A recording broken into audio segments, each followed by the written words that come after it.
करना है कि वो ग्रो करे किसी एक एलिमेंट को फ्लेक्स से। फ्लेक्स पूरे फ्लेक्स को नहीं, फ्लेक्स के एलिमेंट्स पे अप्लाई होता है ग्रो की प्रॉपर्टी। तो अगर हमें किसी एलिमेंट को अलाउ करना है कि वो ग्रो करे तो उसके साथ हम फ्लेक्स ग्रो की प्रॉपर्टी लगा लेते हैं।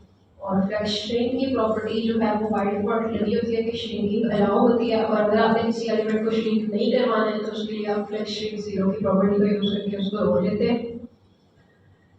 उसके बाद हमारे पास था फ्लेक्स बेसिस। फ्लेक्स बेसिस में बेसिकली हमने डिविजन अगर अपनी किसी स्पेसिफिक रेशियो में करनी हो तो हम वो बेसिस के एलिमेंट्स बना के कर लेते हैं, लेकिन ये यूजुअली यूज नहीं होता, बहुत रेयर केसेस में यूज होता है।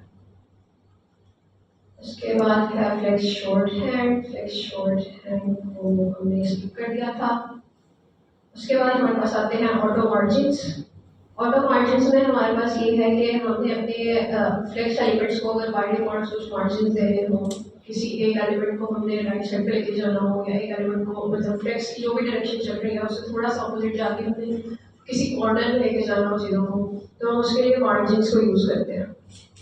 सो ऑटो मार्जिन में हमने अगर जैसे यहाँ पे आपके पास ये एग्जाम्पल दी है कि नोटिफिकेशन आइकन मैंने इस तरह से शो करना है और साथ उसके नोटिफिकेशन के अकाउंट भी शो करना है। तो अब ये जो भी डायरेक्शन चल रही है उसमें ये टू देखें वो लेफ्ट साइड पे जा रहा है, जबकि बाकी सारा फ्लेक्स वो फ्लेक्स स्टार्ट पे ही आ रहा है, जो बाय डिफॉल्ट फ्लेक्स की प्रॉपर्टी होती है जस्टिफिकेशन की। तो उसको उसने सिर्फ अप्लाई करने के लिए उस एलिमेंट के साथ एमएल ऑर्डर लगा दिया।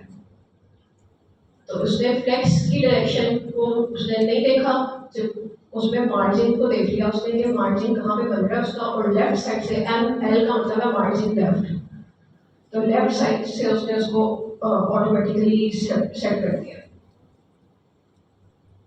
ये हमारे पास ऑटो मार्जिन होते हैं।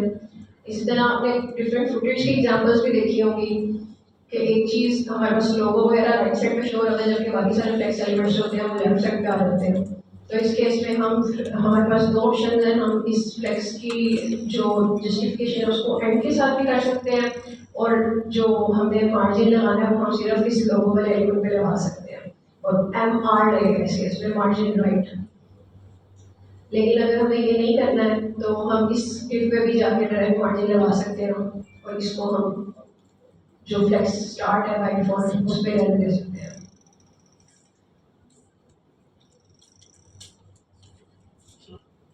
ओके, इसके बाद हमारे पास आता है ऑर्डर। ऑर्डर में ये होता है हमारे पास, जैसे हमने फ्लेक्स ट्रैप में देखा था, फ्लेक्स ट्रैप रिवर्स भी था और फ्लेक्स ट्रैप भी था।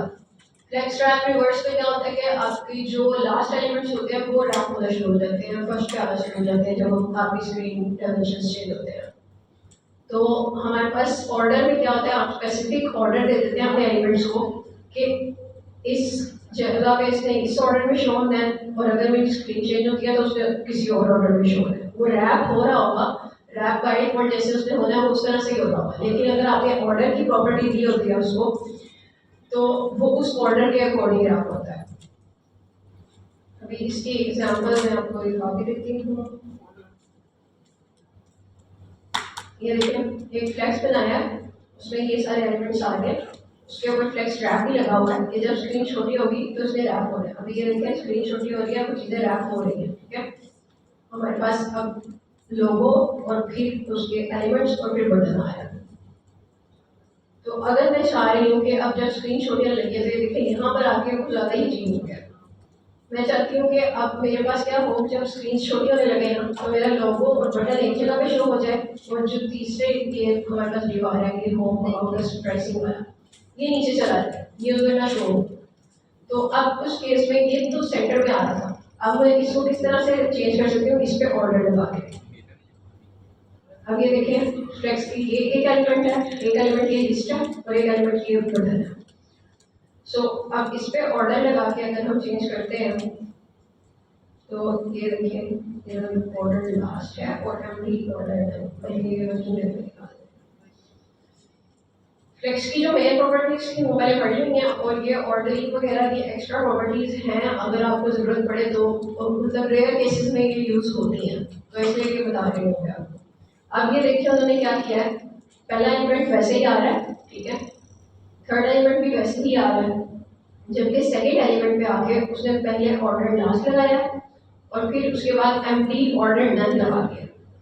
ऑर्डर लास्ट का क्या मतलब है, हमने ये देखा हुआ कि टेलरमेंट सीएसएस जो है वो मोबाइल फर्स्ट स्टाइल में लगाती है, ठीक है।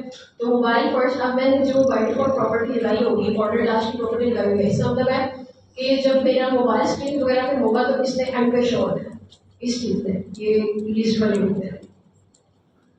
और जब वो एम्प्टी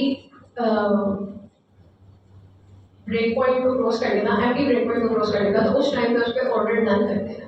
उस टाइम पे उसको एंड पे नहीं रखना मैंने, उस टाइम पे जो डिफॉल्ट ऑर्डरिंग बन रही है कि पहले ये लोगो आना था, उसके बाद ये लिस्ट आनी थी और फिर थर्ड पे ये बटन आना था, तो वो डिफॉल्ट ऑर्डरिंग ही फॉलो।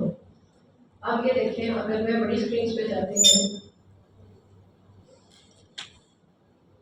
तो ये देखेंगे अभी डिफॉल्ट ऑर्डरिंग, और अब मैं मोबाइल स्क्रीन पे जा रही हूँ तो वो देखें उसने उस लिस्ट को वो नीचे ले आया। तो ऑर्डरिंग से ये चेंजेस आते हैं, और ये चेंजेस हमें कभी कभी करने की जरूरत पड़ती है, हमें हमारी अगर लैब पार्ट्स वगैरह में जरूरत पड़े तो। अदरवाइज हम यूजुअली यहाँ पर वो हैमबर्गर साइन लगा देते हैं और यहाँ पर हमारी वैसे ही सभी हो जाती है। आपके यूज केस पर डिपेंड करता है कि यूज केस क्या खोल पाना है।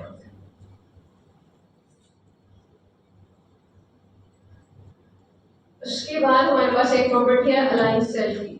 अलाइन सेल्फ की प्रॉपर्टी क्या है, आपने किसी एक एलिमेंट को अगर किसी डिफरेंट तरीके से अलाइन करना है बाकी अलाइनमेंट के, अलाइनमेंट किधर एक्ट कर रही थी हमारे पास फ्लेक्स में, फ्लेक्स में अलाइन वाली प्रॉपर्टीज किधर काम करती है, किस एक्सिस पे काम करती है,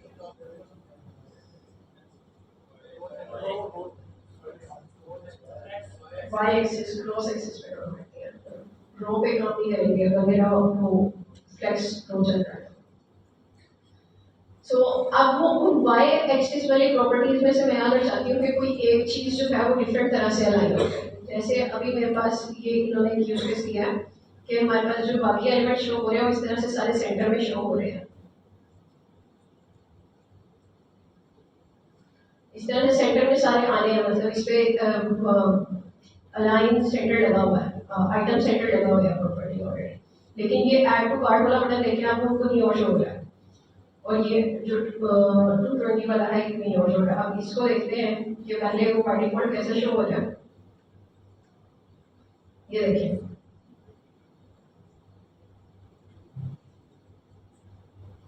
अब ये ऐड टू कार्ट बटन, अभी के लिए क्या लगा हुआ है, फ्लेक्स कॉलम लगा हुआ है, फ्लेक्स कॉलम लगा हुआ है यहाँ पे। तो अब इस टाइम पे अगर मैं कोई भी अलाइनमेंट वाली प्रॉपर्टी यूज करती हूँ तो उसने कहाँ ऐड करना है,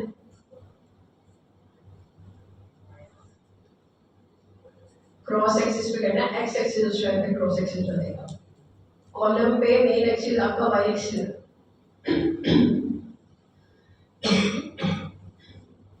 तो यहाँ पर अभी कॉलम लग रहा है, तो अब कॉलम के टाइम पर हमारे पास उसने एक्स एक्सिस पे काम करना है अलाइन वाली प्रॉपर्टीज है। सो अब हम क्या चाह रहे हैं कि हम इस तरह से ऐड टू कार्ट वाला जो बटन है वो दूसरी साइड पे शो हो रहा हूँ। अब एक्स एक्सिस के अकॉर्डिंग वो सारी चीजें हमारे पास अभी बाय डिफॉल्ट शो हो रही है।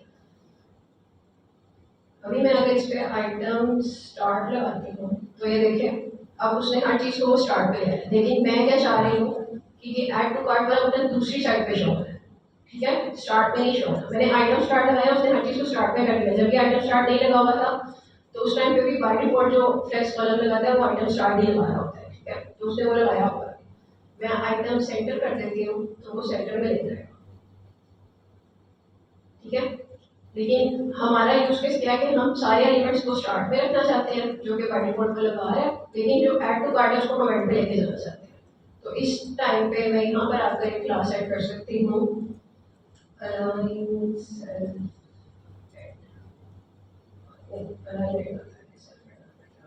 प्रॉपर्टी का नाम भूल गया, सेल करना है।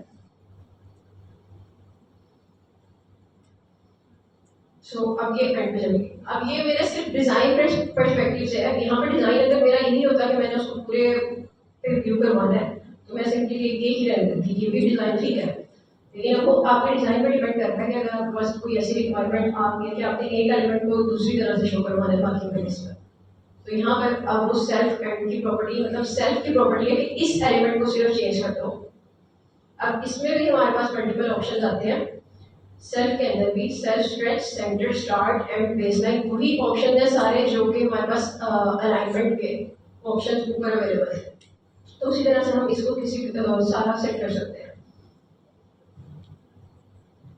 ये है हमारे पास अलाइन सेल्फ की प्रॉपर्टी। अलाइन कंटेंट हमारे पास इसकी लास्ट प्रॉपर्टी है, अलाइन कंटेंट है, इनलाइन फ्लेक्स अलाइन कंटेंट हमने देखा था, फ्लेक्स रैप हमने लगाया था, फ्लेक्स रैप यहाँ पर हमने फ्लेक्स रैप का ये चीज, फ्लेक्स रैप अभी इस पे लगा हुआ है, ठीक है, ऑर्डरिंग भी लगी हुई है, फ्लेक्स रैप भी लगा हुआ है, ठीक है। अब क्या करना चाह रहे हैं हम कि ये जो मैंने ये फ्लेक्स रैप लगाया है यहाँ पर, तो अब मैं चाह रही हूँ कि जो इन दो लाइंस के दरमियान, अब ये दो लाइंस में डिवाइड हो रहा है ना मेरा डेटा फ्लेक्स रैप की वजह से, अब मैं चाह रही हूँ कि इन दो लाइंस के दरमियान जो डिस्टेंस आ रहा है ना वो डिस्टेंस भी मैं मैनेज कर सकूँ। तो उस केस में हम फिर प्रॉपर्टी यूज करते हैं अलाइन कंटेंट की, कि पूरे के पूरे फ्लेक्स के कंटेंट पे ये प्रॉपर्टी लगानी है मैंने। अभी हम ये वाली एग्जांपल अगर देखते हैं तो इससे ज़्यादा हमारे पास क्लियर हो जाएगा। अब ये फ्लेक्स रैप इस पे लगा हुआ है ऑलरेडी, ठीक है, चीज़ें रैप हो रही हैं। अब मैं चाह रही हूँ कि मैं इस पूरे कंटेंट को मैनेज करूँ, तो अब उसके लिए हमारे पास अलाइन कंटेंट में भी हमारे पास सेम प्रॉपर्टीज आती हैं, क्योंकि अब हम दोबारा से वाई एक्सिस को मैनेज कर रहे हैं। हमारे पास यहाँ पे फ्लेक्स रो ही लगा हुआ है, ठीक है, लेकिन हम मैनेज क्या करना चाह रहे हैं, इसकी वाई एक्सिस की गैपिंग को मैनेज करना चाह रहे हैं, क्रॉस एक्सिस की गैपिंग को मैनेज करना चाह रहे हैं। तो यहाँ पर हम फिर हमारे पास अलाइन कंटेंट की प्रॉपर्टीज हैं, कंटेंट स्टार्ट, कंटेंट एंड, हम लगा के देख लेते हैं अब ये प्रॉपर्टीज भी। ये देखिए मैंने कंटेंट स्टार्ट लगाया, पहले उसने अपनी कुछ चीज़ों को उसने जितना उसको अवेलेबल स्पेस थी उसने उन्हें डिवाइड कर रखा था। अब मैंने कंटेंट स्टार्ट लगाया है तो उसने उनको स्टार्ट के अकॉर्डिंग, मतलब वाई एक्सिस पे स्टार्ट के अकॉर्डिंग उनको अरेंज कर दिया। इसी तरह अगर मैं कंटेंट एंड लगा देती हूँ तो वो एंड पे ले आएगा हर चीज़ को। इसी तरह से कंटेंट सेंटर में वो स्क्रीन के सेंटर में ले जाएगा उसे। और इसका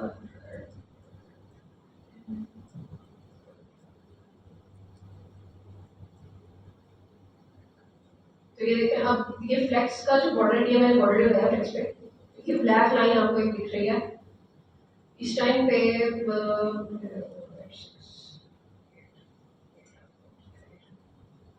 ओके, अब ये फ्लेक्स पूरी स्क्रीन जितना है फ्लेक्स, ठीक है। सो अब इसमें वो चीज़ें मैनेज कर रहा है। कंटेंट सेंटर है तो हर चीज़ सेंटर पे आ गया। अगर कंटेंट स्टार्ट कर देते हो तो अब वो हर चीज़ को उसके स्टार्ट पे ले गया।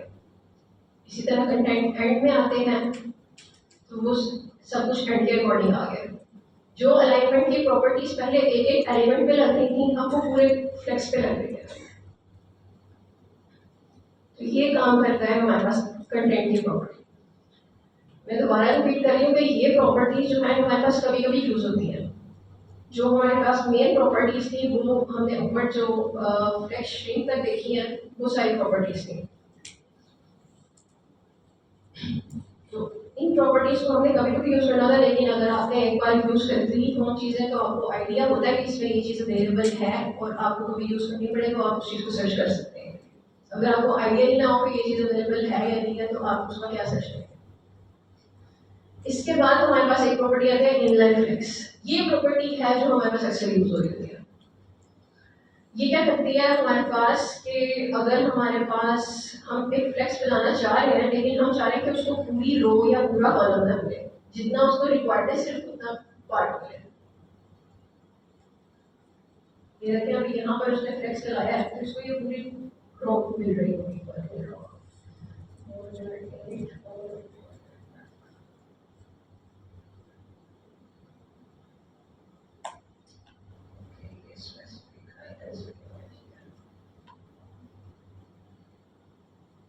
ये एक आइकन है, दूसरा आइकन है, तीसरा आइकन है। अब इन तीनों आइकन्स में मैंने ये बेसिकली ये आइकन जो था हमने वो सेंटर में होना था, मैंने यहाँ पे फ्लेक्स नहीं लगा होता तो ये देखिए वो ट्विटर वाला आइकन छोटा हो गया है। उसमें अब बाकी प्रॉपर्टीज आपने यूज की हो या ना की हो उनसे फर्क नहीं पड़ता है। काफी लोगों ने अभी जो आप लोगों ने टू डू ऐप वगैरह भी बनाई है उसमें मैंने एक दो लोगों के कोड्स देखे थे जाकर, और आप लोगों ने ये प्रॉपर्टीज यूज की हुई है जस्टिफाई सेंटर, आइटम सेंटर वगैरह वाली, लेकिन ये प्रॉपर्टीज वहाँ पे काम नहीं कर रही है। और ये काम इसलिए नहीं कर रही क्योंकि यहाँ पे फ्लेक्स नहीं यूज किया। जब तक यहाँ पे फ्लेक्स नहीं आएगा तब तक ये प्रॉपर्टी एक्ट नहीं करेगी। काफी लोगों ने जिन्होंने टूडू ऐप भी बनाया था उनका भी यही था, आपकी व्यूज मतलब आपके कंप्यूटर स्क्रीन पे सही बन गया था उसका, वो आप लोगों ने मार्जिन वगैरह एक्स्ट्रा डाल के वो चीज़ें मैनेज की होती, लेकिन जब वो रिस्पॉन्सिवनेस की तरफ देखी गई थी मैं उसको, तो उस पर आपकी ये प्रॉपर्टीज काम नहीं कर रही, और वो इसलिए नहीं कर रही क्योंकि वो फ्लेक्स आपने फ्लेक्स वाली प्रॉपर्टी नहीं, डिस्प्ले फ्लेक्स नहीं यूज किया हुआ आप लोगों ने वहाँ पे।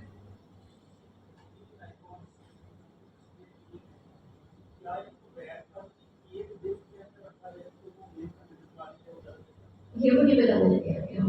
अब ये देखें हम उन पे फ्लेक्स लगा रहे हैं इंडिविजुअली, तो ये क्या हो रहा है, अब इस फ्लेक्स को वो एक रो में रख रहा है, अब सेकंड फ्लेक्स को वो सेकंड रो में रख रहा है, थर्ड फ्लेक्स को वो थर्ड रो में रख रहा है। अब इसका एक सोल्यूशन मेरे पास ये है कि मैं इनके पेरेंट ऐप पे एक फ्लेक्स लगाऊं और फिर उस पर यूज कर रही हूँ। यहाँ पे मैंने बताया कि और इसको की क्लास फ्लेक्स, ठीक है, और यहाँ पे मैंने कर दिया, ठीक है, एक लाइन में आ गया हूँ। ये यूजुअली जब हमारे पास वेबसाइट वगैरह होती है हमारे सारे आइकन एक लाइन में शो हो रहे होते हैं ना, एक लाइन में आ गया हूँ, एक ये सोल्यूशन। लेकिन अब इससे क्या हुआ, मेरे पास एक एक्स्ट्रा डॉम एलिमेंट ऐड हुआ है, ठीक है। तो अगर मैंने ये काम नहीं करना और मैं चाहती हूँ कि मैं सिर्फ इस तरह ही यूज करते हुए इनको यूज करूँ, तो यहाँ पर हमारे पास प्रॉपर्टी आती है इनलाइन फ्लेक्स, इनलाइन फ्लेक्स।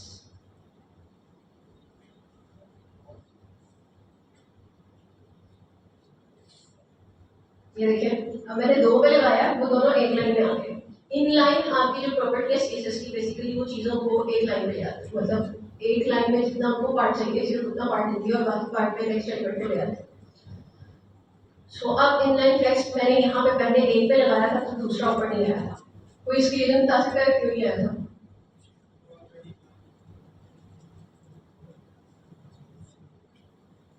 कोई गेस?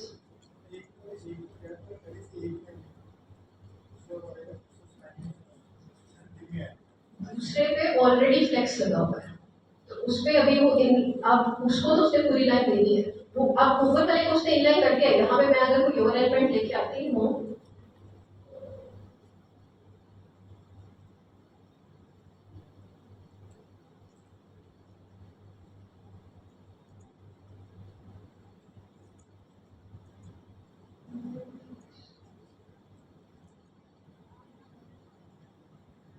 अब यहाँ पे इनलाइन फ्लेक्स ऐड हो गया है, लेकिन अब दूसरे पे भी फ्लेक्स लगा हुआ है, उसने उसको पूरी रो दे दी नहीं है, तो इसलिए अभी तक वो ऊपर नहीं आया, ये लिंकिंग वाला बटन अभी तक ऊपर नहीं आया। अब जब यहाँ पे भी इनलाइन फ्लेक्स लगेगा तब उसको पता होगा कि इसको भी पूरी लाइन नहीं देनी, मैंने इसको जितने रिक्वायर्ड है उतना ही पार्ट देना है, तो उस पर भी इनलाइन फ्लेक्स लगेगा। इसी तरह मैं थर्ड पे भी अगर लगा देती हूँ तो ये इनलाइन फ्लेक्स है। अब यहाँ पर अभी स्टार्ट में मैं एक आपको सिंटेक्स वाइज ये चीज बता रही हूँ। मैंने यहाँ पे पहले फ्लेक्स भी लगा दिया था, इनलाइन फ्लेक्स भी लगा दिया था, लेकिन उस टाइम पे एक्ट इनलाइन फ्लेक्स कर रहा था क्योंकि इनलाइन फ्लेक्स मैंने बाद में ऐड की थी प्रॉपर्टी, तो वो जो चीज बाद में ऐड हो रही है उसकी प्रेफरेंस ज्यादा होती है पिछली चीज से। सो अगर आप एक एलिमेंट पे अगर आप ग्रिड और फ्लेक्स दोनों लगा दें तो जो चीज एंड पे आ रही होगी उसकी प्रेफरेंस ज्यादा होगी, ठीक है। सो इनलाइन फ्लेक्स की प्रॉपर्टी ये करती है कि आपके एलिमेंट को सिर्फ उतना पार्ट दे देती है जितना उसको रिक्वायर्ड होता है और पूरी रो ऑक्युपाई नहीं करती है। इससे आपको ये है कि आपको एक नया डॉम एलिमेंट ऐड नहीं करना पड़ा, आपका वो HTML का जो स्ट्रक्चर है वो छोड़ा ही रहा है। दूसरी अप्रोच भी ठीक है, उसमें कोई इशू नहीं है, लेकिन अगर एक चीज आपके पास अवेलेबल है ऑलरेडी तो आपको दोबारा से सारा कुछ शुरू से करने की जरूरत है।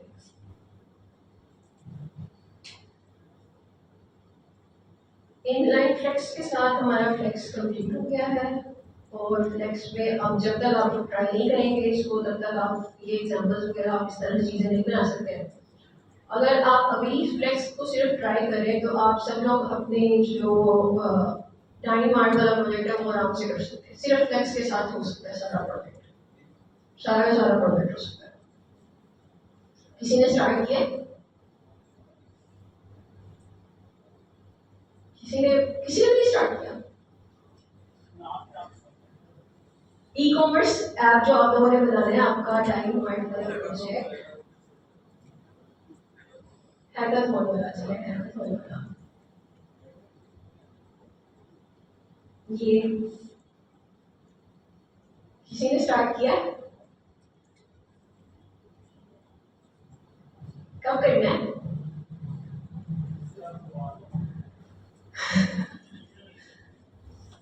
कि आप लोग चीज़ें बहुत आराम से पढ़ रहे हैं, बहुत आराम से पढ़ रहे हैं, इसको अभी स्टार्ट करके, वरना आगे आप लोगों को पाइथन रेडी पड़ जाएंगे और फिर फ्रंट एंड क्या जो आप लोग अभी कर लेंगे ना, अभी 2-3 हफ्तों में वही फ्रंट एंड आप लोगों ने किया होगा।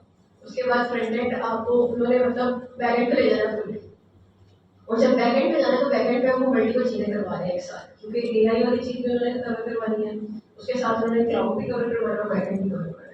तो आपकी वो तीनों चीज़ें एक साथ चल रही हैं। अभी क्वार्टर 3 में किसी से भी जाकर पूछ रहे हो वो बैठा है क्वेश्चन मार्क करके, अब उन्हें आगे चीज़ें थोड़ी बहुत समझ आने लगी हैं, लेकिन पहले जब गए थे वो पहले 3 से 4 वीक्स तो वो यही कहते रहे थे कि हो क्या रहा है हमारे साथ।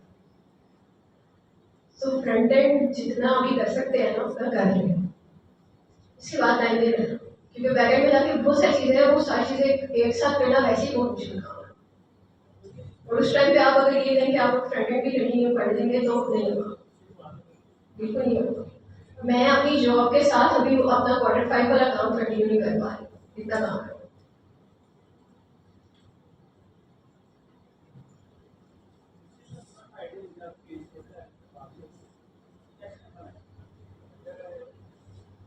ये इमेजेस आप लोग डाउनलोड कर लेंगे, यहाँ से भी ओपन हो जाती है, ओपन इमेज नहीं होता, ठीक है ना, वो फिर आप सेव कर लें और उनको आप अपने पास यूज कर लें। सैनिटी अभी आप लोगों ने नहीं किया, आप सिंपली अपने पास जैसे हम सिंपल डेटा सेव करके अपने पास प्रोजेक्ट में आप वहाँ से उसको बनाना शुरू करते हैं। सैनिटी अगर टाइम मिला तो होगा, वरना सैनिटी आपका कवर नहीं होगा इस क्वार्टर में, अगले क्वार्टर में जाके होगा। लेकिन अगले क्वार्टर में अभी तक उनका भी नहीं हुआ, क्वार्टर का भी होगा, क्योंकि वो पैकेट का काम ही बहुत ज़्यादा है, वो बाद में करेंगे जब उन्हें टाइम मिलेगा दोबारा। स्टडी बनाए, सारा कंटेंट आपके पास अवेलेबल है, जो आपने ये चीज़ें आपने प्रोडक्ट्स का डेटा अगर सेव करवाना है तो वो आप जेसन बना के अपने पास एक फाइल में सेव करवा लें, जैसे ये प्रोडक्ट का टाइटल आ रहा है, ये प्रोडक्ट की कैटेगरी आ रही है, प्रोडक्ट के साइजेस आ रहे हैं, क्वांटिटी उसकी कितनी अवेलेबल है वो आ रही है, और उसके बाद उसकी प्राइस आ रही है, नीचे डिस्क्रिप्शन वगैरह भी है। सो आप प्रोडक्ट डिटेल इन कीज के साथ आप अपनी कीज बनाए और उसको की वैल्यू चाहिए रखें। इस तरह से डेटा सेव करें, अपने पास जेसन बनाया, अभी आपने जेसन का स्ट्रक्चर अच्छे से देखा हुआ है, क्या टास्क आपने टू डू लिस्ट वगैरह भी आपको मिली थी, जिसने किया उसको आइडिया होगा, जिसने नहीं किया वो करके देखेंगे। सो जेसन बनाए, जेसन डेटा सेव करवाएं अपने पास, और फिर फ्रंट एंड पे आके हाँ इमेज की भी उसमें फील्ड बनेगी एक, और उसमें इमेज आ रही होगी, इमेज का बात आ रहा होगा आपके पास, सेव की इमेज आपके पब्लिक फोल्डर में हुई होगी, तो वहाँ से आपने बस बाद में जेसन वेयर कर देंगे इसका वर्ड ये करें। और फिर बाकी अगर जो सिंपल फ्रंट एंड की चीज़ें हैं, जैसे कि आपके पास ये हेडलाइन आ रही है, ये आपका जब तक अगला स्टार्ट नहीं होता तब तक आपके पास टाइम है। जी ये देख लें, अब आप यही अंदाजा लगा रहे हैं कि अभी आपके साथ चीज़ें मिक्स होने लग गई है, आपको इंडिकेशन मिल गया है कि आगे क्या होने वाला है।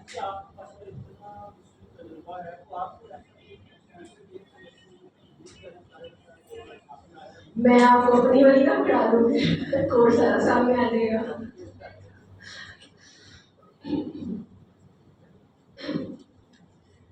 बाकी अभी इस टाइम पे अगर व्यू के हिसाब से देखना है तो ये एक फ्लेक्स बन रहा है पूरा, ये हीरो सेक्शन बन रहा है, ये पूरा एक फ्लेक्स है, इसमें ये फ्लेक्स का एक्टिव है, सॉरी ये पहला फ्लेक्स का एक्टिव है, ये कंटेंट वाला, दूसरा ये इमेज वाला सेकेंड है फ्लेक्स का।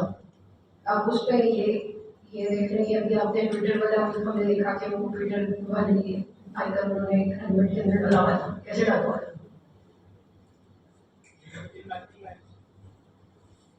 ट्विटर वाला आइकन एक सर्कल में डाला हुआ था बस,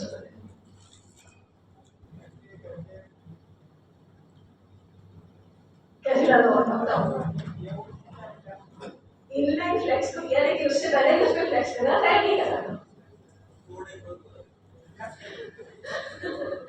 ये कोड, अब ये इनलाइन फ्लेक्स वाले कोड से मिलता है, उसको कैसे पहले लगा हुआ था।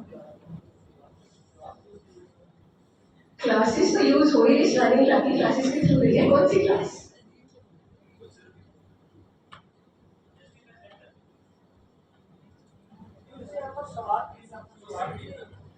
क्वेश्चन मेरा ये है कि ट्विटर का आइकन मैंने ऐड किया ना, ये आई क्लास के आइकन है, ठीक है, आई वाला एलिमेंट है, लेकिन ये इस ए पे क्या स्टाइलिंग ऐसी लगी है कि ये ट्विटर वाला आइकन आ रहा है, फिर ये ब्लू बैकग्राउंड आ रहा है और उस पे सेंटर में आ रहा है।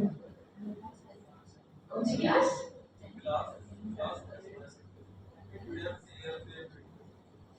F8 आइकन क्लास से, आइकन क्लास की मैं दिखा देती हूँ। आइकन क्लास में सिर्फ उसने ग्रे बैकग्राउंड वगैरह ऐड किया था, ठीक है, तो बैकग्राउंड ऐड किया था और उसने बॉर्डर सेंटर किया था, ठीक है। लेकिन अब मैं सिर्फ आइकन क्लास डालती हूँ, मैं बाकी सारी क्लासेस हटा देती हूँ। ये देखिए आइकन क्लास करते हैं। अब बताइए क्या लगा हुआ था? क्या लगा हुआ था कि वो चीज थोड़ी बड़ी शो हो रही थी और वो सेंटर में आ रहा था।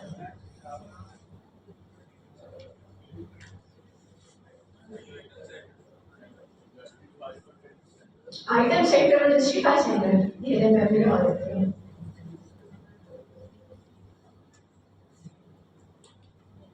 ये अभी भी नहीं हुआ, बताइए बताइए कौन सी रह गई है? फ्लेक्स रह गई है। फ्लेक्स फ्लेक्स की वजह से ही ये प्रॉपर्टीज काम करेंगी। मैंने ये पहले बताया, ये प्रॉपर्टीज तब तक काम नहीं करेंगी जब तक फ्लेक्स नहीं लगेगा। ये फ्लेक्स लगा तो वो वापस आ गया। कलर को आइकन क्लास से लगाया, वो कलर आइकन क्लास से लगाया। ये देखिए इसके सीएसएस में ये बीजी ग्रे दिया हुआ है, उसको टेक्स्ट व्हाइट दिया हुआ है। ये एक्सपैंड फ्लेक्स की वजह से हुआ है। ये आइटम सेंटर और जस्टिफाई सेंटर आगे लगाए हैं हमने, तो ये चीज वो हमारे पास ये देखते हैं। अभी अगर मैंने वो नहीं लगाया होता तो ये फ्लेक्स उसने बस बनाया, वो आइकन हो गया हमारे पास।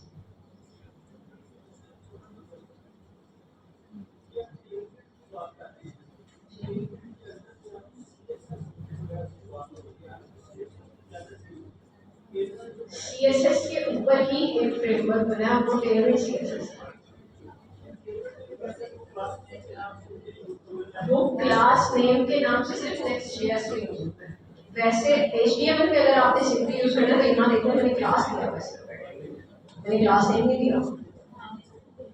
एचटीएमएल के क्लास वाले एट्रीब्यूट को नेक्स्ट जेएस ने क्लास नेम रखा हुआ है, तो इसलिए हम वहां पे क्लास नेम के साथ दे रहे थे।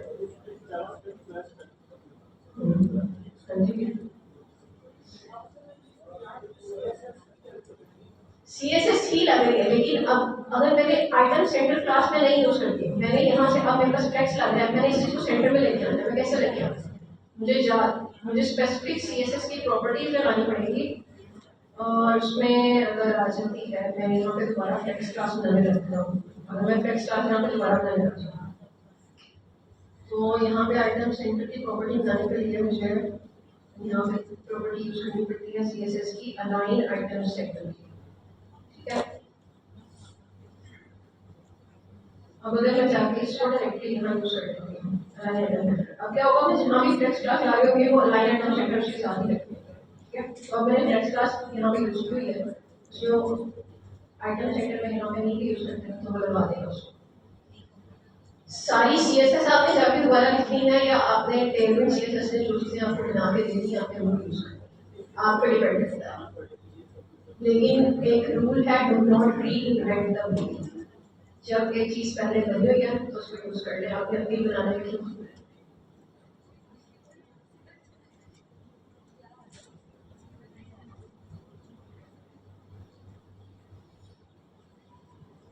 सो मेरी ये फ्लेक्स की प्रॉपर्टी थी जो यहाँ पे काम कर रही थी। और अब कोई मुझे यहाँ पे बताएगा कि ये इमेज और ये सर्कल कैसे आए? अब तो बोल दो, तो बता भी नहीं सकता, ठीक है। ओके, उसके बाद यहाँ भी आप फ्लेक्स के साथ ये काम कर सकते हैं आराम से। ये फ्लेक्स के अंदर फ्लेक्स दोबारा यूज हो रहा है, यहाँ पे भी, यहाँ पे ये फ्लेक्स कॉलम बन गया है, यहाँ पे ये फ्लेक्स नहीं जा रहा है। ये तो सिंपल फ्लेक्स है और ये इसके पावर पे लगी हुई है। पावर हमारे पास मॉडिफायर है, हमने उस पे जूम लगाया हुआ है बस।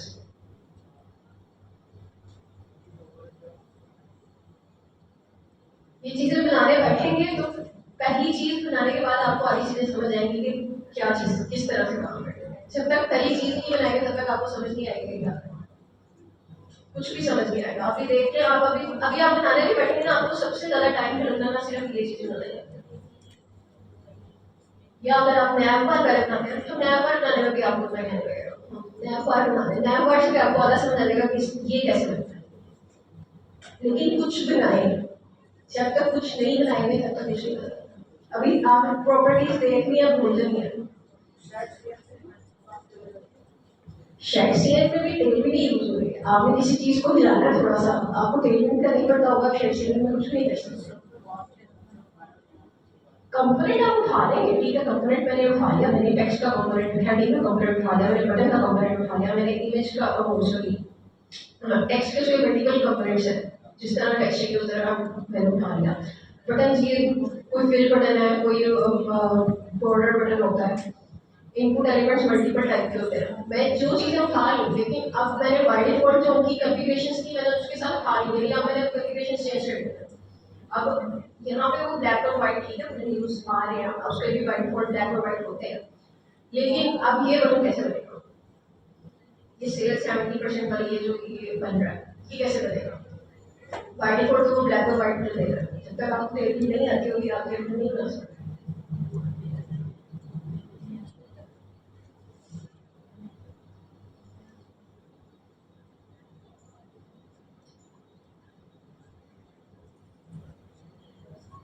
और कुछ नहीं तो एटलीस्ट इसका ये फर्स्ट पेज जो है होम पेज, ये जरूर है।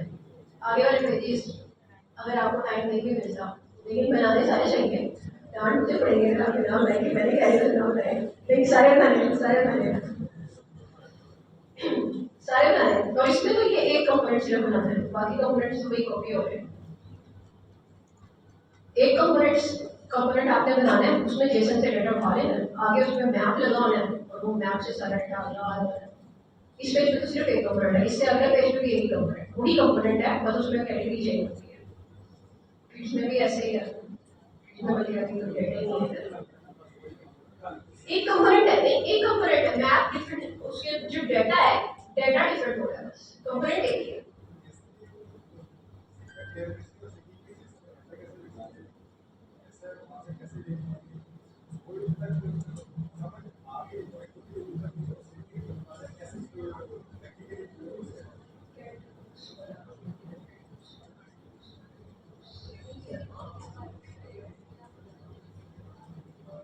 ये देखिए, ये बुक्स का डेटा आ रहा है, ठीक है, बुक की एक आईडी आ रही है, नाम आ रहा है, टाइप आ रहा है, अवेलेबल आ रहा है। यहाँ पे आपकी जो चीजें होंगी उसमें उसका टाइटल होगा, उसकी डिस्क्रिप्शन आ जाएगी, और उसकी प्राइस, इमेज, इस तरह से चीजें आ रही होंगी, ठीक है। अरे ऑफ ऑब्जेक्ट, ये भी अरे ऑफ ऑब्जेक्ट की आ रही है, ये अरे है, उसके अंदर एक ऑब्जेक्ट है, ये ठीक है, ये सारे ऑब्जेक्ट्स आ रहे हैं इसमें। इसी तरह आप अपना डेटा भी इस तरह बना के एक फाइल में सेव करें, ठीक है, सारा डेटा आपका एक तरफ आ गया। अब आपने क्या करना होगा, आप अपना डेटा बना के एक फाइल में सेव जरूर करेंगे, लेकिन आपका वो मेल फीमेल वगैरह होगी, जैसे कैटेगरीज बनती हैं, आपका वो डेटा उस तरह से सेपरेट होगा, ठीक है, उसकी सेपरेट सेपरेट तरीके से बनाना, जेसन डॉट जेसन कि उसमें सिर्फ जेसन डेटा या कुछ नहीं है, उसमें कोई फंक्शन वगैरह आपने कुछ भी करना, सिर्फ जेसन डेटा।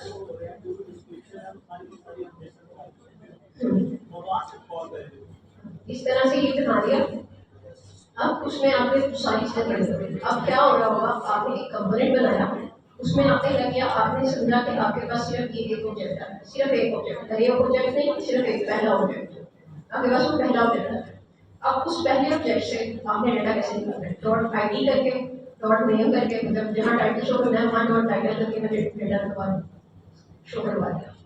डॉट इमेज लगाई, वहाँ पे इमेज आ जाएगी, डॉट डिस्क्रिप्शन लगाई, वहाँ पे डिस्क्रिप्शन आ जाएगी, इस तरह से डेटा आ जाएगा उसका।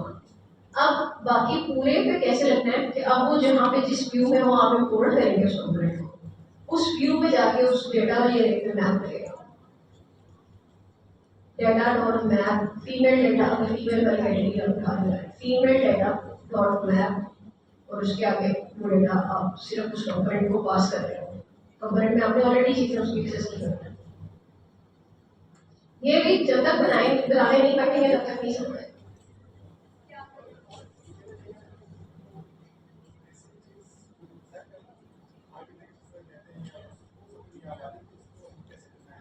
जब तक बनाने नहीं बैठेंगे तब तक नहीं कैसे। एक चीज से आपने to do at the night, to do at the night उसमें भी आपने ऐसे ही लिस्ट यूज किया। टू डू की आईडी आती है, टू डू का नेम आता है, टू डू टाइटल एलिमेंट, ठीक है। टू डू की आईडी और टाइटल आप सिर्फ दो एलिमेंट्स के साथ काम कर रहे हैं। आपने वहां पे टू डू का कंपोनेंट बनाया, टू डू के कंपोनेंट में आपने ऐसे ही डेटा एक्सेस किया होगा ना, टू डू का टाइटल और उसके साथ उसके बटन शो कर दिया। यहाँ पे भी वही हो रहा है। यहाँ पे बस अरे थोड़ी बड़ी हो रही है, चीजें वही है, डेटा आहिस्ता आहिस्ता बस ज्यादा हो रहा है। इसीलिए कहा गया था कि पहले टू डू ऐप बनाने ताकि आपको आइडिया हो कि छोटी सी चीज कैसे बनती है। जब छोटी चीज आपने बना ली तो आप बड़ी चीज बनाने बैठेंगे, आपको समझ आती है। आप बनाने बैठ रहे हैं, बनाने नहीं बैठेंगे तो नहीं समझ। अभी आप ऐसे देखेंगे आपको कुछ नहीं समझ।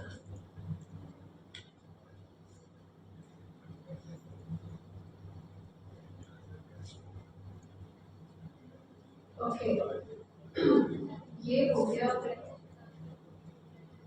मुझको राइट पोजीशन कैसे करना है, मुझको राइट साइड पे पोजीशन कैसे करना है। अभी मैंने इतनी सारी प्रॉपर्टीज बोली है कि आपने किसी एक एलिमेंट को किस तरह साइड पे करना है, किस साइड पे लेके जाना है। कोई एक प्रॉपर्टी कोई बता सकता है। इनलाइन टेक्स्ट तो उसको एक लाइन में कर देना। मैंने एक इमेज, मेरे पास एक टेक्स्ट जैसा भी बना हुआ, मैंने सिर्फ उसमें एक इमेज का टैग है, उसको मैंने राइट साइड पे लिखा सेल्फ हेड, ठीक है। एमएल एमआर वाली प्रॉपर्टी मैंने आपको बता दी, मार्जिन वाली वो भी यूज हो सकती है। इसी तरह से अगर आप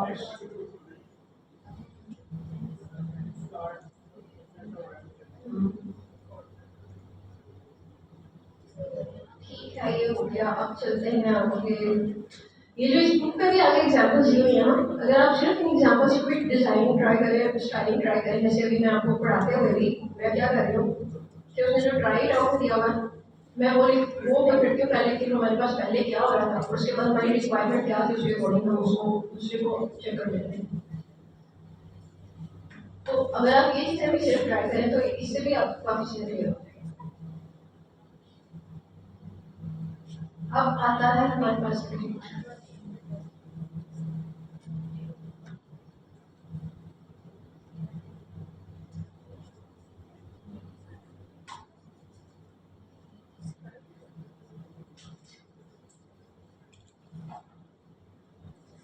ये देखने पहले क्वेश्चन दिया उन्होंने पहले कि grid is slightly more complex than flexbox. Okay, grid start करते हैं।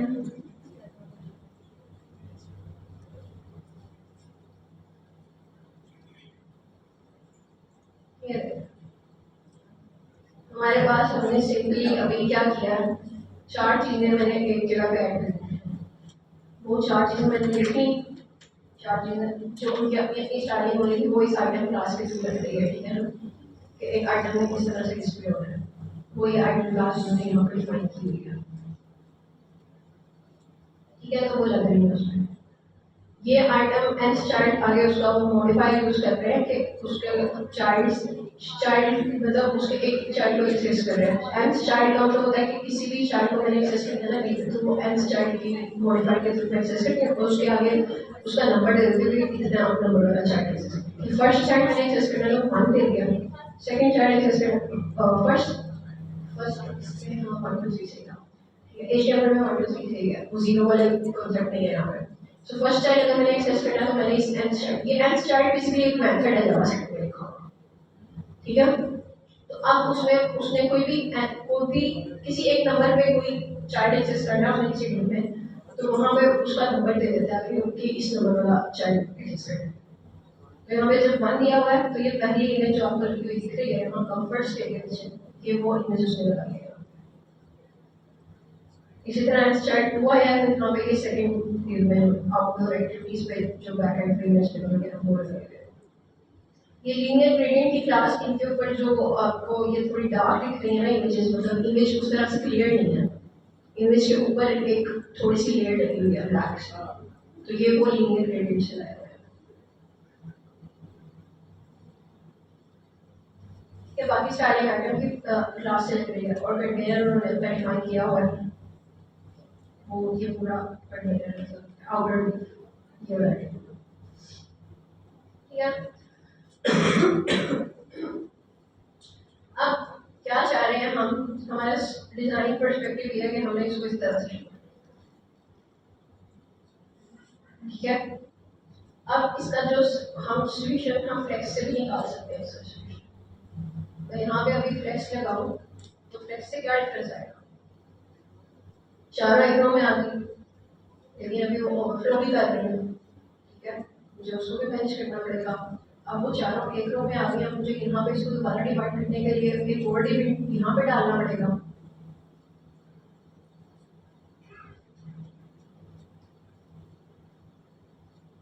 ये देखिए, अब वो एक चीज इधर आ गई। अब इसी तरह से मुझे बाकी दोनों चीजों पे एक रो सेपरेट रखनी है उनकी, एक कॉलम बनाना है मतलब उनका, तो मुझे उनके लिए भी सेपरेट टिप बनाना पड़ेगा। फिर इनके अंदर की चीज़ों को मैनेज, मतलब उनको सेंटर में लेके आना है, फिर उसके पूरे फ्लेक्स ट्रैप करेंगे, लाइन पर नेट वाली प्रॉपर्टीज लगेंगी और उससे होगा। तो मुझे 2-3 चीज़ें काम करने पड़े हैं यहाँ पे इस फ्लेक्स के थ्रू, ठीक है। लेकिन ग्रिड ने मुझे क्या किया, एक सिंपल सोल्यूशन दे दिया कि मैं ग्रिड की क्लास यूज करूँ। मैंने यहाँ पे लगाई ग्रिड की क्लास। अब उसने क्या किया, जो उसके पास अवेलेबल हाइट थी उसने उसको मैनेज कर दिया, ठीक है, ग्रिड उसने बना दिया। अब अभी ग्रिड ने कुछ चेंज किया, ग्रिड क्या कर दिया, बेसिकली आपके जो स्क्रीन होती है ना उसको 12 कॉलम्स में डिवाइड कर दिया। ग्रिड जहाँ भी यूज होती है वो बेसिकली आपके स्क्रीन को 12 कॉलम्स में डिवाइड कर दिया। अब उन 12 कॉलम्स को आगे आपने कैसे डिवाइड करना है, वो उसकी फर्दर जो क्लासेस यूज हो रही है वो उनसे होते हैं। कभी यहाँ पे किसी को डिजाइन का एक्सपीरियंस है, किसी ने वेब डिजाइन का काम किया हो तो आप लोगों ने अगर फिग्मा वगैरह कुछ भी यूज किया तो आप लोग भी जब डिजाइनिंग भी होती है ना किसी वेबसाइट, वो भी इस तरह होती है, 12 कॉलम्स बना के डिजाइन किया जाता है। क्यों? क्योंकि 12 कॉलम्स बनाने से ना आपके पास एक इवन डिस्ट्रीब्यूशन आ जाती है, जो इवन डिस्ट्रीब्यूशन आपको वैसे नहीं मिलती है कि अगर मैं स्क्रीन को हाफ पार्ट में डिवाइड कर लूँ, हाफ मतलब 2 कॉलम्स बनाने में डिवाइड कर लेती हूँ, लेकिन मेरी चीज़ें आगे फर्दर डिवाइड, कोई चीज़ छोटी बनी होती है, कोई चीज़ बड़ी बनी होती है, तो मुझे 12 कॉलम्स में जब चीज़ें डिवाइड होती है ना तो आप इक्वली वो हर तरफ से उनको मार्जिन वगैरह देना आसान होता है। आपके पास 12 कॉलम्स भी हो होते हैं। मैं भी फिग्मा का मेरा डिजाइन कौन सा पड़ा होगा है,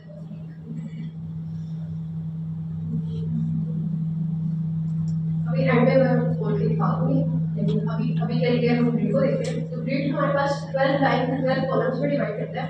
अब उसके आगे अब यहाँ पे ग्रिड मेरे पास जो है ना मैक्सिमम 12 कॉलम्स के ऑप्शन भी देता है। ग्रिड वॉल्स, ये देखिए ग्रिड वॉल्स में अगर आती हूँ तो ये 1 से लेके 12 तक की ऑप्शन भी दे रहा है कि मैं यहाँ पर 12 कॉलम्स ऐड कर सकती हूँ। मैंने ग्रिड को 12 कर दिया, फिर उसने पहले 4 कॉलम्स को जितना पार्ट करना था वो दे दिया। अब अगर यहाँ पे आगे मैं फर्दर कोई डिव बनाती जाऊंगी, ये देखिए मैं इसी डिव को कॉपी करती हूँ तो ये 5th कॉलम में आ जाएगा, ये 6 पे आ जाएगा और इस पे चाइल्ड वाली प्रॉपर्टी लगी हुई है, वो उसमें सिर्फ हमने 4 मैनेज किया और इसके बाकी देखिए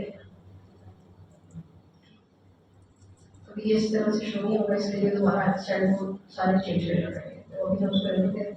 अभी के लिए उसने 4 कॉलम्स में डेटा डाल दिया, बाकी अगले जो हमारे पास कॉलम्स हैं 8 कॉलम है वो एक्स्ट्रा पड़ेगा। अब मैं क्या यहाँ पे मैं क्या चाह रही हूँ, मुझे सिर्फ 2 कॉलम्स चाहिए, ठीक है, मुझे सिर्फ 2 कॉलम्स चाहिए, तो मैं यहाँ पे ग्रिड कॉल्स यूज करें। आधा काम हो गया, जिसके लिए हमने डिव एक्स्ट्रा बनाए थे फ्लेक्स में जाके वो नहीं करना पड़ा। ग्रिड कॉल्स से 2 कॉलम्स बन गए। अब उसको ये पता है कि अब जितने भी डिव्स आएंगे मैंने 2 कॉलम्स में डिवाइड करने हैं। अब वो 4 आते हैं, 6 आते हैं, कॉलम्स 2 रहेंगे, लाइन रोज मल्टीप्लाई आती है जितनी बची आती है। क्योंकि यहाँ पे मैंने क्या लिया है, कॉल्स लिया। ग्रिड पे हमारे पास रो को मैनेज करने की भी ऑप्शन होती है और कॉलम को मैनेज करने की भी ऑप्शन होती है, ठीक है। लेकिन कॉलम्स हमारे पास मैक्सिमम 12 ही बन सकते हैं, रोज इससे ज्यादा बन सकती हैं। वो ग्रिड के साइज पर डिपेंड करता है कि आपने कितना साइज बनाना है ग्रिड का, ठीक है। तो ग्रिड कॉस्ट 2 करने से अब मुझे वो फ्लेक्स में अगर मैं इसको बना रही होती तो मुझे फ्लेक्स में आगे पहले यहाँ इन पहले दो डिप्स को सेपरेट एक डिप में डालना पड़ता, फिर इन दो डिप्स को एक सेपरेट डिप में डालना पड़ता और फिर उसकी स्टाइलिंग मैनेज करनी पड़ती। तो अब इसने मेरा आधे से ज्यादा काम यहाँ पे कर दिया ग्रिड कॉस्ट 2 लगा के।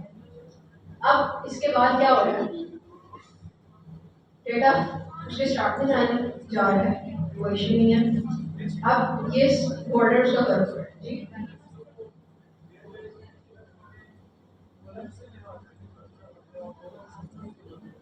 नहीं हम रोज को भी मैनेज करते हैं। अभी आगे हम अभी जो बेसिक प्रॉपर्टी है वो कॉलम्स के थ्रू मैनेज हो रही थी, अभी आगे इसकी प्रॉपर्टी आएगी कॉलम्स की भी रो की। ये देखें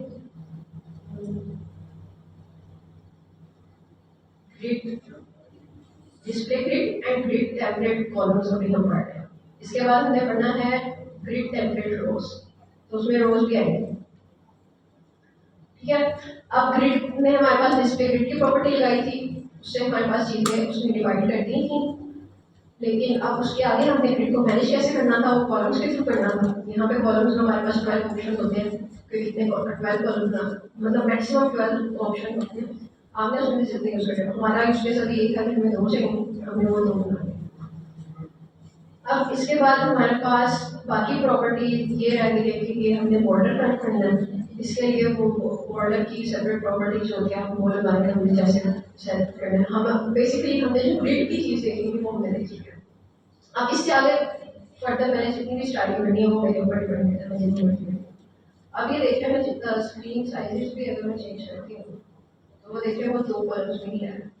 अब इसमें भी मेरे पास ऑप्शन आ जाती है आगे, मैंने बड़ी स्क्रीन पे 2 कॉलम्स दिखाने होते हैं, मैंने छोटी स्क्रीन पे जाके 4 कॉलम्स दिखाने हैं, वो मेरे पर डिपेंड करता है। मैंने छोटी स्क्रीन पे जाके 1 कॉलम बनाना है, लाइक ये मैं अभी जा रही हूँ, ये छोटी स्क्रीन हो गई, और देखिए अभी भी उसने 2 कॉलम्स ही रखी। मैं क्या चाहती हूँ कि मेरे पास बाय डिफॉल्ट जो है वो 1 ही रखे, क्योंकि मुझे ग्रिड फिल्म सीएसएस में बाय जो है मोबाइल फर्स्ट इस्तेमाल करते हैं ना, और फिर ब्रेक पॉइंट्स पे जाके मुझे देना पड़ता है ग्रिड कॉलम 2, ठीक है। अब जब वो एमडी ब्रेक पॉइंट पे जाएगा तब उसने 2 कॉलम लगाने हैं।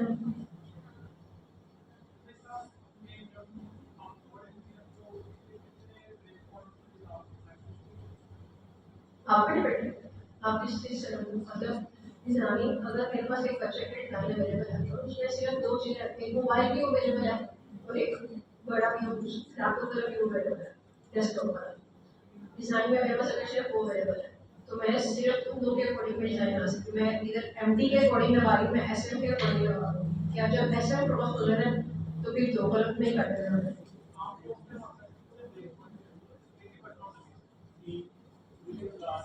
नहीं ये इसमें ऐसा नहीं होता है। आपको कुछ चीज़ें होती हैं, मतलब यूजुअली हमारे पास डिज़ाइन ऐसे ही अवेलेबल होता है कि आपके पास मोबाइल और लैपटॉप का ही डेस्कटॉप का ही अवेलेबल होता है, लेकिन हमारे पास जो बाकी टैबलेट्स अभी बहुत कॉमन यूज होते हैं, है ना। तो आपको टैबलेट्स के लिए भी डिज़ाइन मैनेज करना होता है, वो यूजुअली आपके पास डिज़ाइन अवेलेबल नहीं होता है, फिर वो डेवलपर्स अपने अकॉर्डिंग जो उन्हें सही लगता होता है उसके अकॉर्डिंग उसके बनाते हैं। आप एसएम सिर्फ मोबाइल के लिए, और एसएम में यूजुअली जो एक्सेस पे जा रही होती है वही एसएम पे जा रही होती है डिजाइन, ठीक है ना, ये यूजुअली चेंज नहीं होती है। एक्सेस ये कि वो मोबाइल में भी मेरे मोबाइल आते हैं, वो एक्सेस होते हैं। एसएम आ गया, उसके बाद एमडी हमारे पास टैबलेट्स के लिए आता है। और अब टैबलेट्स पे आके मेरे पास ऐसा यूज केस पे आया हुआ है कि मैंने टैबलेट्स पे आके 2 कॉलम शो करने थे, लेकिन फिर जब मैंने एलजी पे जाना था तो वहाँ पे जाके मैंने 4 कॉलम में चीजें निकाल कर, क्योंकि वो स्क्रीन साइज इतना बड़ा हो जाता है कि आपके पास अगर चीज़ें 2 कॉलम्स में आ रही है तो सही से आपने मैनेज सेंटर वगैरह ना की हो तो आपका बाकी स्पेस एक्स्ट्रा बच जाती है, ठीक है ना। तो यहाँ पे आप एलजी के अकॉर्डिंग भी चीज़ें सेट करते हैं। सो ये जो मेनली यूज हो रहे थे वो एसएम एमडी और एलजी यूज हो रहे थे, लेकिन बाकी भी यूज होते हैं, और वो ये केस नहीं है कि वो रेयरली यूज हो रहे थे, वो कॉमनली ही यूज हो रहे थे, लेकिन इन केस में थोड़ा कम यूज हो रहा है।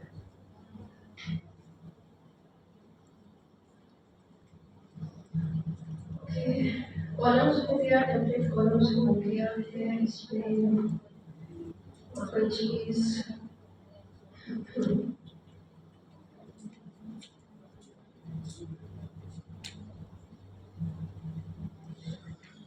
ओके, अब अगर मैंने इसमें कोई कस्टम कॉलम देना है, मैं चाहती हूँ कि ये जो मेरा पहला कॉलम है ना, ये 60% स्क्रीन पे आ जाए, सिर्फ सेकंड कॉलम आना है वो 40% स्क्रीन पे आता है, तो मैं इसको भी मैनेज कर सकती हूँ। मैं उसकी जो बाय डिफॉल्ट वो कर रहा है क्रेडिट कॉस्ट में करने से वो 50-50 डिवाइड कर रहा है। मैंने अगर इसको मैनेज करना है तो हमने ये पढ़ा था कि हमें कोई भी अगर अपनी तरफ से प्रॉपर्टी देनी हो तो हम इस तरह से स्क्वायर ब्रैकेट्स में देते हैं। तो यहाँ पे मैं इसको 60% और ये देखिए अभी उसने 60% के अकॉर्डिंग कर दिया। अभी उसको एक कॉलम की वजह मिली है, ठीक है ना, तो उसने हमको एक कॉलम में डिवाइड, एक कॉलम में ऐसे करके 60% दे दिया। अगर मुझे सेकंड कॉलम ऐड करना है तो मैं उसको 30% देंगे, ठीक है। अब मेरे पास ऑप्शन है, मेरे पास ये 10% जो है वो एक्स्ट्रा पड़ा हुआ है, मैं यहाँ पे एक और कॉलम ऐड कर सकती हूँ, अपने सेकंड कॉलम को ही मैं 40% में भी लेके जा सकती हूँ, ठीक है। तो मैं यहाँ पे अगर 10% करती हूँ,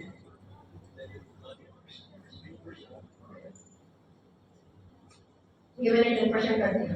अब उसने क्या किया, पहला 60% पे आ रहा है, दूसरा 30% पे आ रहा है, तीसरा 10% पे आ रहा है, ठीक है। तो इस तरह से मैंने जितने कॉलम्स बनाने होते हैं मैं अपने रीजन यहाँ पे दे सकते हैं। यहाँ पे भी मेरे पास भी 12 रीजन देने का ऑप्शन है, जो ग्रिड बाय डिफॉल्ट 12 कॉलम जो दे रहा है, यहाँ पे वो 12 रीजन देने का ऑप्शन मेरे पास यहाँ पे भी है,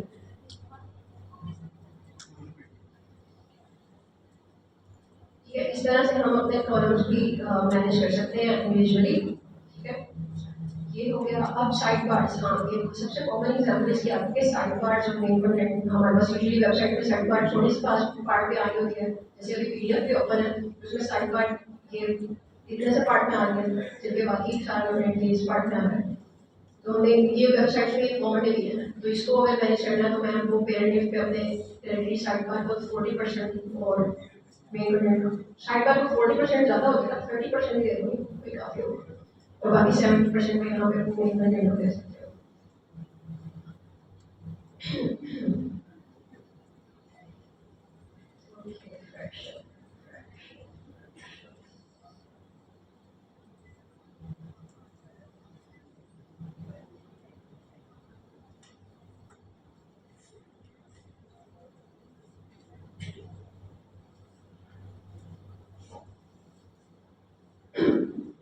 अब ये देखें, जब यहाँ पे ग्रिड कॉलम शुरू लगी हुई है, एक चीज बस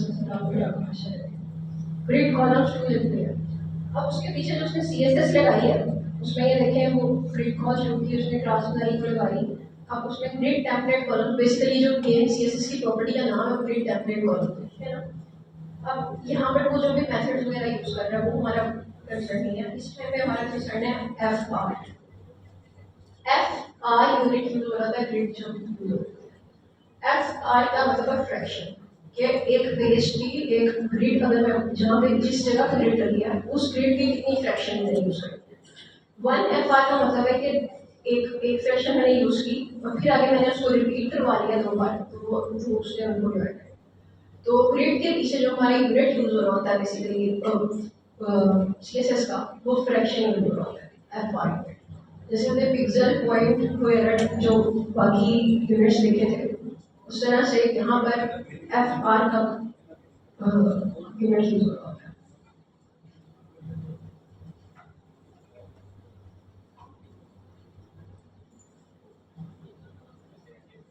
जी